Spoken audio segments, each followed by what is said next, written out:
Hello, everyone. Welcome to Season 3, Episode 4 of Going the Distance. I'm Nicholas Delgado, and I'm your host for everything to do with high school running in Central Illinois. Make sure to follow on Instagram and other socials at Going the Distance IL, and tune in every Wednesday for a new episode. Also, check out our new website at www.goingthedistance.co.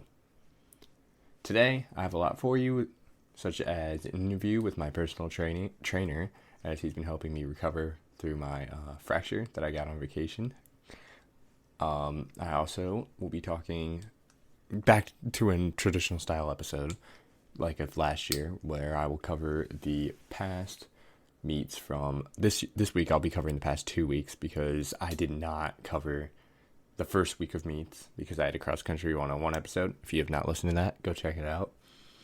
But yeah, I'll be covering the first 2 weeks of meets, talking about runner of the week again. We're bringing that back. Conference Corner. It's a very great segment. I'm very glad I added that last year, and we'll be continuing that, as well as the weekly outlook, which, as we'll come to see, is not too in-depth this week. We'll get to that later, though. So first, let's start with our weekly recap. So the first invite I want to go over is a local invite from not this week, but last week. The Normal West invite, it was on August 26th. Took place at Maxwell Park, kind of a local invite, but Plainfield South came down from Chicago and won with 41 points over New Lenox Lincoln Way Central, who scored 52. Very narrow win there. Cameron Vijay, senior of Plainfield South, very, very good runner, nationally ranked last year, ran an NXN. He wins in 15:09.2 over his teammate Dylan Maloney, the junior of Plainfield South, and he ran a 15:24.1. So that was kind of the main local meet I wanted to cover from that first week of meets.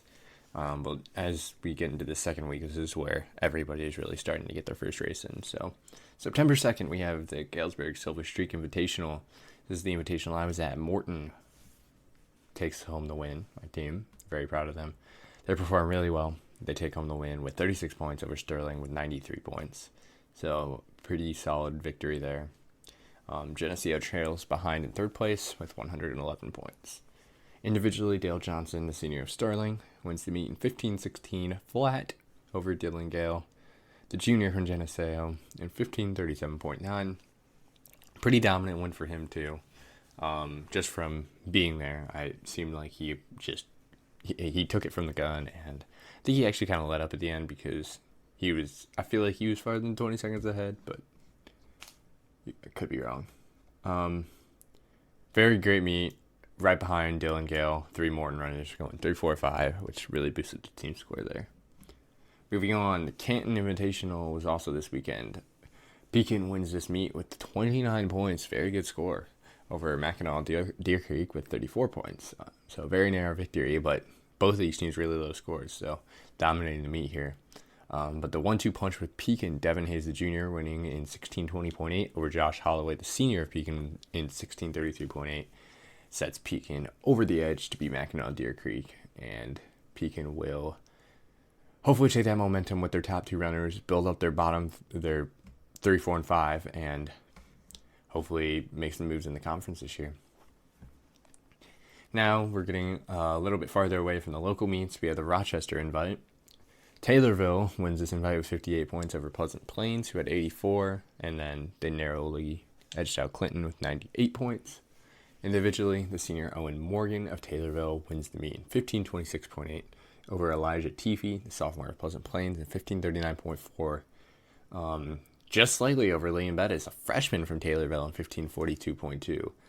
That's a very, very good first meet for a freshman. So I personally did not know the name, but I did not keep up with IESA that much. So that'll be a good developing story. We'll see how that plays out, especially if Taylorville's at first to finish, which I believe they are, but don't quote me on that. And first to finish, if you don't know what that is, we'll get to it in a later section. Moving farther away now, Hinsdale Central hosted their annual Red Devil Invitational. Really solid meet up there. Lots of teams, lots of competition, good cores. But Arlington Hursty wins with 95 points, barely over Winnetka New Trier with 97 points. That's a really close one. Every second really mattered there. But Winnetka Winnetka's Ben Crane, the junior, couldn't do enough to bring it home, but he got close. He wins the meet individually in 14:55.8 over Hayden Bandukwala, the senior of Hinsdale Central, in 15:02.3, and Zach Close, the senior of Naperville, Naquo Valley, in 15:02.8. Close race for second right there, but Ben Crane, even though he get the individual title, what I was saying is he not enough to take home the team title, but overall the team's still leading his team to a very good score, especially in such a big meet like that. So congratulations to everybody there. The final invite I want to cover this week, also not local, but on the complete opposite side of Illinois, near St. Louis, we have the Granite City Invitational. O'Fallon wins with 45 points over St. Louis University High School with 48 points. That's a big win for Illinois. O'Fallon taking over SLU. That's a big deal. 45 and 48 points. Those two teams are very good. Individually, though, Dylan Alley, the senior of Marion, as we know, super fast runner, ran a 14:03 at the Peoria High Invite in Detweiler last year. He just ran a 14:08.9 in his first meet. So that's like 30 seconds that he ran faster than he ran last year. So we can expect some crazy stuff out of him this year, I think. As long as everything goes well, 2A is looking at Dylan Alley as a two-time state champion here, but I mean, I don't have much to say about it. 14:08 is just absurd. I'm very excited to see what he can do when he comes to Detweiler again for the Peoria High Invite. He wins this meet over Dylan Ybarra, the senior of O'Fallon, in 14:33.1, and Zach Thoman, junior of O'Fallon, in 14:53.0. The 2-3 punch for O'Fallon is really what led them to win that meet, so congratulations to them for taking over SLU. Individually, weekly, so I'm due on going the distance. I go through weekly top times and state top times, or weekly top times and season top times for the whole state. So we start by going through the weekly top times and we discuss how they compare to the season top times of each class. So for 1A this week, Nolan Ferris, the junior from Lombard Montini, he has the weekly top time at 15:38.3. He set it on Saturday, the 2nd at the St. Ignatius Connolly Invite. In 2A, the senior Dylan Alley from Marion, as I just mentioned, ran a 14:08.9. How could he not have the weekly record with that time? He did that at the Granite City Invite, like I mentioned. And for 3A, Dylan Ybarra, senior from O'Fallon, ran a 14:33.1 at the Granite City Invite as well, which I just talked about.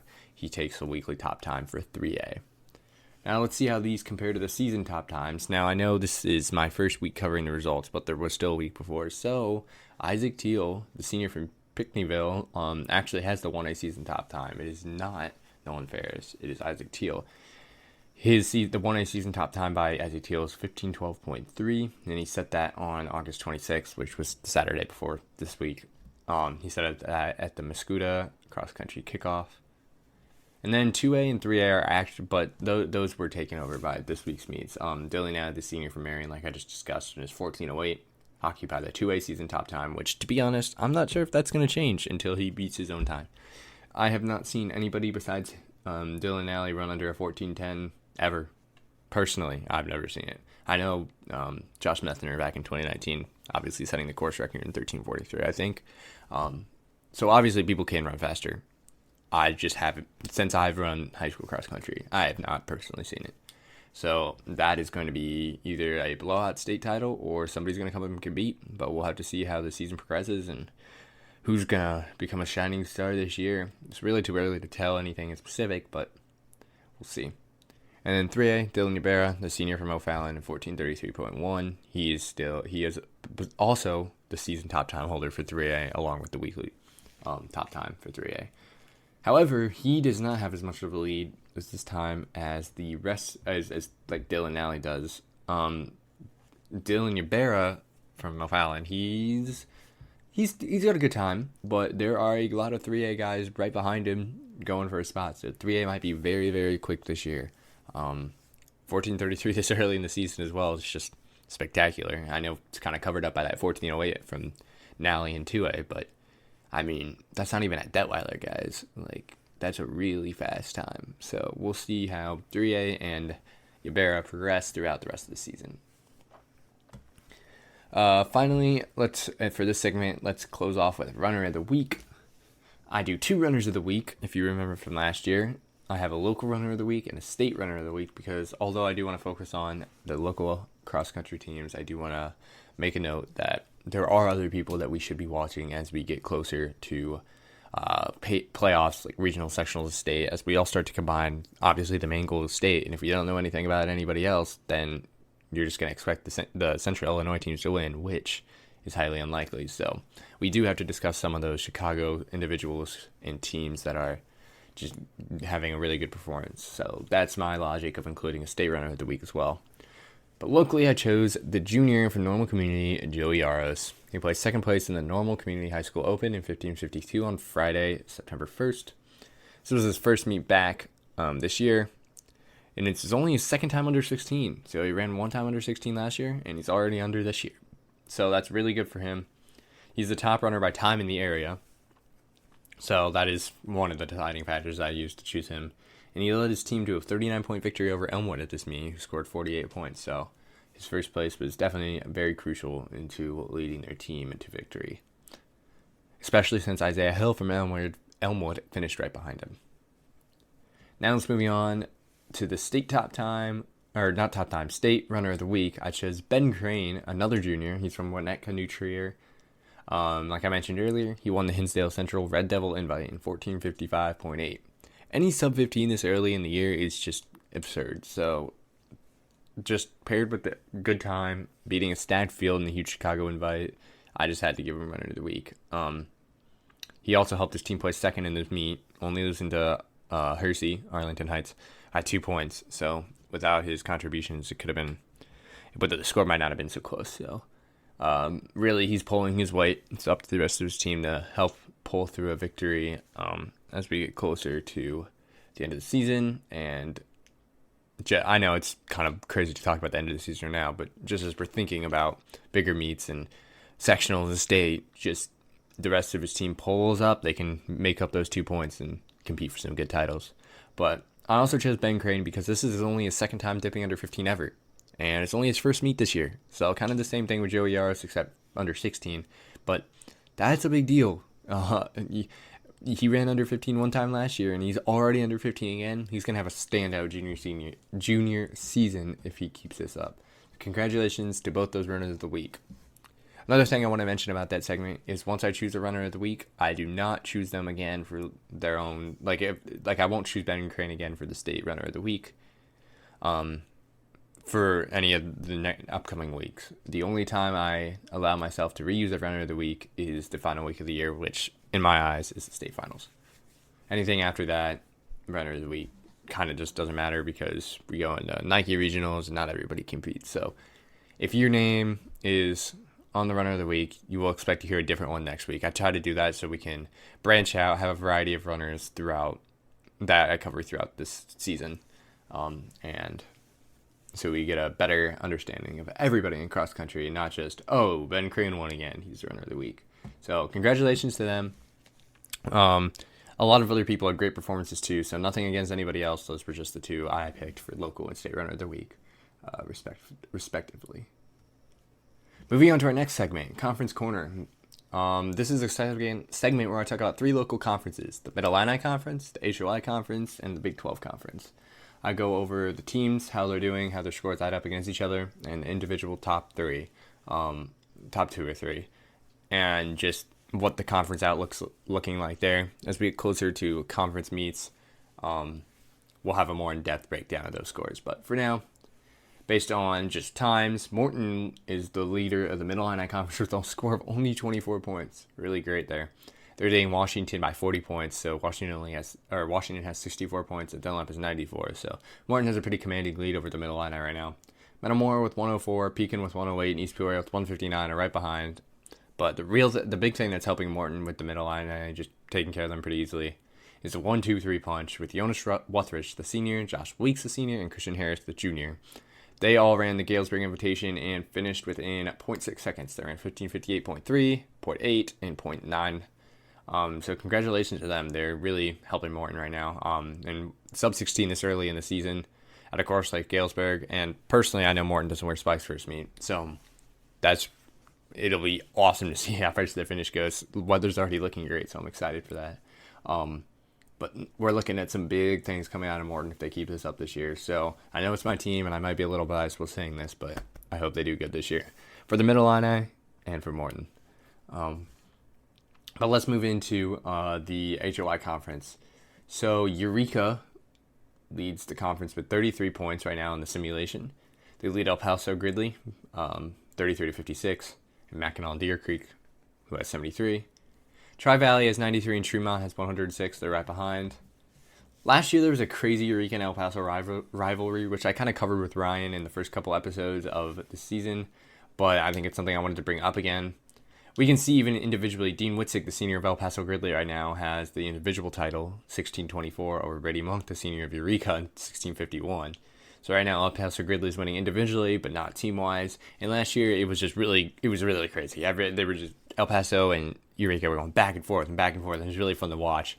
I actually do not remember who won last year. I want to say Eureka won conference, but I could be wrong. Don't come after me there. But it was a really fun year to watch, just everybody go back and forth in that conference. And El Paso, if they can get their back couple runners down, they could compete with Eureka again. It could be a fun season. So we'll just have to keep watching the HOI conference as we get closer to the conference tournament week. And finally, let's move into the Big 12 conference. Normal Community is leading the conference with 49 points, just narrowly over Peoria Notre Dame with 52 points. And then Champaign Central is a little bit behind at 72 points. Normal West right up on Champaign Central, though, 75 points. So this conference, too early to tell, but could be a very close race here. So each team's going to need to keep improving. And their conference meet on conference week is going to be pretty awesome as well. So we're looking at 3 really strong local conferences this year.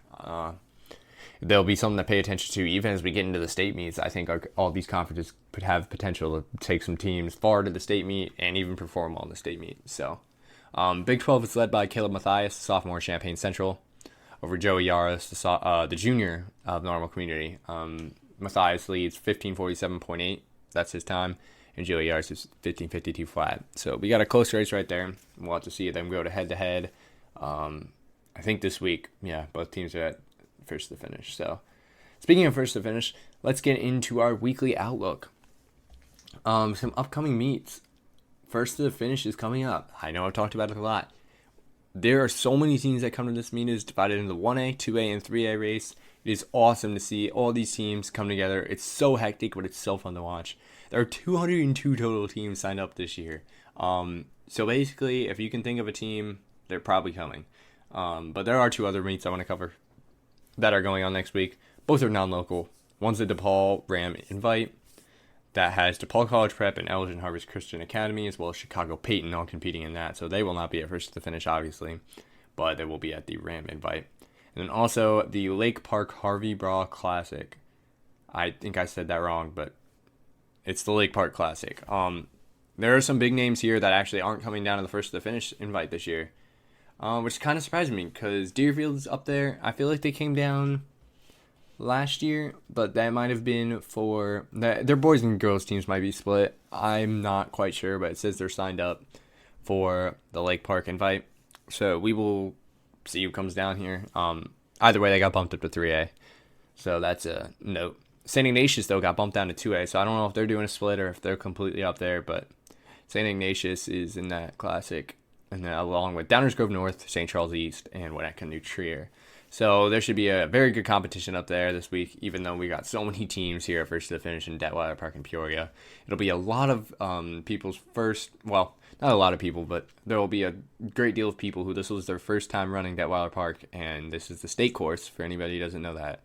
So it's a really good practice for teams that think they're going to make it down to state. They get a chance to see the course, get the feel very early in the season, obviously, but it's still if they get to the course later in early November, then they'll have a feel for what it's like. So first to finish, always a first test at Detweiler, and then next week we'll follow with the Richard Spring Invite, and then a couple weeks after that Peoria High. So Detweiler will see its fair share of races this year, but we will get to those in the upcoming weeks. So now I'm going to transition over to my interview with my personal trainer, Will. He's going to talk about some of the ways we can stay healthy while running. That was something I struggled with last year, and then this year I was just unlucky. But it's important that you stay healthy while running, or else you're not going to be able to have your best race, or if you get unlucky, like me last year, run it all. So I think the segment is really important, and I'm really glad I got him to do it. So I just want to thank Will for coming on right now, and let's go to the interview. I'm here today with my personal trainer throughout my injury to the season so far. His name is Will Christian. He works at 5 Points. He is a strength and conditioning specialist. So I have him here today just to kind of talk about some of the bad habits you can get into with running that start injuries and how to prevent that, and just what his view on recovery and all that is. So thank you for coming on, Will. I appreciate it. Just to start off, so what is the number one injury you usually see in distance running? So thanks for having me, Nick, first off. And the main thing, since being a personal trainer, strength and conditioning specialist, we work a lot with general population. So I just kind of see your everyday people. I don't really see your top-of-the-line athletes. I really don't see people who are as in shape or into running as you are, for instance. So I see more people trying to get ready to get into stuff like that, distance running. So the biggest injury I see is just injuries that have to do with overuse or just overtraining right away. Like, for instance, you'll have someone where say they want to run like more than 10 miles in a week. For them, that's a lot. They should be starting off a little bit slower, but they get into it too fast and they end up hurting themselves and they're out for a lot longer. So like plantar fasciitis is huge, or just knee pain from just the impact from just striking your heel on the ground so much. So those are some of the main things I see. Yeah, awesome. So I've noticed that just throughout running, that's a lot of people come down with knee pain or just soreness from overuse. I had an overuse injury myself last year with my IT band. So how do you recommend staying fit and building cardio while having a running injury? So what we did for you was, with your injury that you have right now, we did aquatic jogging, which is if you have an injury, like say at a joint or anything that will get irritated with impact, aquatic jogging is great because what you do is you get an aquatic belt that will keep you buoyant. You go to the deep end of the pool and you try to mimic running in place kind of as you would actual running, but you move forward. So you're not really running in place. The first time you do it feels like you're running in place, but you're actually moving forward and you're mimicking your running motion. So you're still working those same muscles and movements, and you're keeping kind of mentally, I would say, also in line with your style training, if that makes sense. Yeah, that's awesome. So how do those exercises that we do in like rehab, how do those compare to like regular practices? And I know you don't know like exactly what we do in practice, but how closely do they compare? And does rehab sometimes end up making a runner stronger at the end because you work some different muscles? I would say it mainly kind of just keeps your aerobic base there. I wouldn't say you're probably gonna increase say like your 5 mile time. I wouldn't say it's gonna go down from doing aquatic jogging. I just think it would more than likely it wouldn't increase as much as if it was if you did no running at all. So I think it's more of just kind of keep that aerobic base there and keep yourself somewhat in shape, if that makes sense. Yeah, awesome. So obviously injuries are awful. Nobody wants to have them, especially in the middle of the season. So how can runners work to prevent stress-related injuries or just any injuries in general? You just got to know your body. Like, you just can't overdo it. You just can't like push through. Like, if you're hurting, there's a difference between sore and painful. Like, if you just feel like a little tight, whatever, like something like that, stretch it out, see what you can do. But if you're getting sharp pains, just ease back a little bit. You don't need to push through. There's that whole mindset right now, I would say, in social media and everything, where basically the old saying is no pain, no gain. Well, if there's pain, you probably need to slow down just a little bit, especially if it's sharp or excruciating pain, especially in like the knee or the ankle. That's actually something we talk about a lot as a team because everybody wants to push and get better, but there's a point where if you're just pushing yourself to injury, then obviously you're not going to be able to finish a season or even compete just at all because you'll just be out. And So we've been really working on stretching because I've been, as a captain this year, I've been trying to promote everybody stretching, nobody getting injured, because it's just a real killer for the team and individually, like mentally. It's just really difficult. So personally, what types of stretches do you think are the best to promote, like to promote healthy training, and to prevent injury? How long, like about how long do you hold each stretch? How should you feel when you're doing those stretches? Just kind of give me like a brief description of your thoughts on that. So I would say, starting before you do any kind of run or anything like that, before your warm ups, make sure you're doing dynamic stretches like walking lunges, high knees, butt kicks, open the gate, close the gate, and stuff like that. That you're really gonna work those muscles and get everything warmed up. Static stretching is more of a post workout, just like where you can focus in on that muscle group in that area where you're kind of feeling tight or anything like that. There's a few forms of stretching. There's dynamic, static, and then there's PNF stretching, which our stretch therapist was informing me about. PNF stretching is a form where you take yourself past your normal limit or range of motion. That stretching is something you would do post workout. You would never want to do something like that before, because it makes you super loose, and if you're super loose, it increases your chance of injury. Awesome. So, based on all the information that you've talked about today and just from experience from the past 3 years of running, recovery days are really important. So, what are some of your recommendations for how to recover properly while still gaining aerobic strength? Just keep it nice and simple. Do some active stretching so you can do some dynamic, some static stretching, and then just you can get up and move. You can do, like, if you're a runner, you can do stuff like yoga would be a good one, just to help keep yourself loose. It's an active recovery, and then also something like doing something low impact like swimming. You could just get a kickboard, or you could get a flotation device like the aquatic belt, and you could do aquatic jogging. Just something to where you're still moving, but you're not stressing yourself.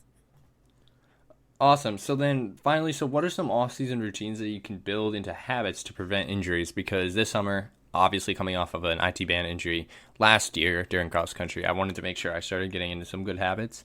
So what can I or another runner be doing over the summer or over the winter to prepare for the upcoming season and build a good base, like get a big volume of like mileage or time on the road, but still be healthy and not like not that you're not sore, but just so you're not overtraining your body, because obviously there's runners that are running way more than I did, but I got hurt. So what are some ways that you can prevent injuries by building some habits in the off season? So I would say mainly one of the big things. There's a couple things. Is stretch before, stretch after your workout, even stretch during the day. Just, you want to keep your body loose. It's always good, especially with you're putting the miles on your bodies. Your hamstrings are going to get tight, your quads are going to get tight, your calves will get sore, your tibialis anterior will get sore. So just keep all those in your hips, especially. You get all those areas nice and loose, keep them warmed up. Just make sure you're listening to your body also. Like, even like if you need to add in like some strength training days just to do some high reps, low weight, just kind of strengthen up those areas, muscles, to increase the muscular endurance. You can do that. Just you got to plan accordingly. You just got to do some research and go off of what you find in your research, and also work on, just keep your diet and everything in line as well. You want to make sure you're supplying your body with the energy it needs. You don't want to be logging all these miles in running, and then all of a sudden you're not eating like the proper amount of food or the right foods. That's really going to put you at a disadvantage. Great. So thank you so much for coming on once again. I appreciate it. Everything you said today is very, very useful for me and hopefully other runners out there. So once again, this was Will. He was my personal trainer. He works at 5 Points, so a little shout out there. If you're ever having any injuries or just want to get fit, you can go talk to him. So thank you so much for coming on. I appreciate it. Yeah, no problem, Nick. Thanks for having me.